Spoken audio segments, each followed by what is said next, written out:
তোমাদেরকে আগের ভিডিওতে তো বললামই শিবার সাথে আমার হয়েছিল একটু ঝামেলা। কি নিয়ে ঝামেলা হয়েছে চলো সেটাই তোমাদের সাথে শেয়ার করি। তার আগে বলে রাখি, দেখো আমি কিন্তু রাগের আগে গট করে হেঁটে হেঁটে আগে আগে চলে যাচ্ছি। যাই হোক, তাহলে এবার শোনো কি হয়েছে। গেছি একটু ঘুরতে বাপু, তাহলে কি একটু সাজবো না তোমরাই বলো। এবার আমার একটু সাজুগুজু করতে দেরি হয়ে গেছিল, তার জন্য বাবুর কি রাগ। তারপরে আমি যখন লাইনার টানছিলাম চোখে তখন আমার হাতটাকে নড়িয়ে দিয়েছি, আর আমার পুরো মেকআপটাই হয়ে গেছিল নষ্ট। চোখটা তো পুরো কালো হয়ে গেছিল। ফুল মেকআপ কমপ্লিট করার পর কেউ যদি লাইনারটাকে এইভাবে নড়িয়ে চোখটাকে কালো করে দেয় তাহলে কিরকম রাগ ধরে তোমরাই বলো। তো যাই হোক, আমি তো রেগে মেগে পুরো সবকিছু ভেঙেই ফেলেছিলাম, লাইনার থেকে শুরু করে হাইলাইটার থেকে শুরু করে সমস্ত কিছু। আর মেকআপগুলো কিন্তু ছিল একদমই নতুন, আমার বিয়ের পরে ও আমাকে কিনে দিয়েছিল। তো যাই হোক, তারপরে তো রেগে মেগে ঝগড়া অশান্তি করে আর বেরোবই না ভেবেছিলাম। তারপরে তো আমাদের সাথে গেছিল ওর এক বন্ধুর বউ। তারপরে বান্টিদা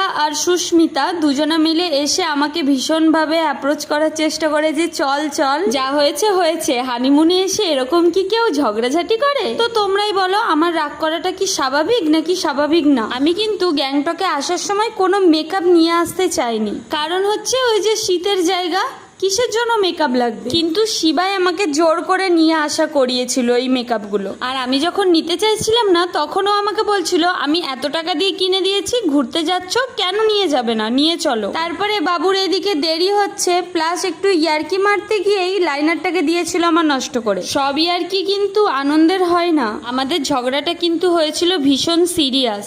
কি জানি তোমাদেরকে আমার এই ভিডিওর মাধ্যমে বোঝাতে পারলাম কিনা। যাই হোক, তারপর রাগ ঠাক ভেঙে বেরিয়েছিলাম, একটু বেরিয়ে এই যে ফিরছি।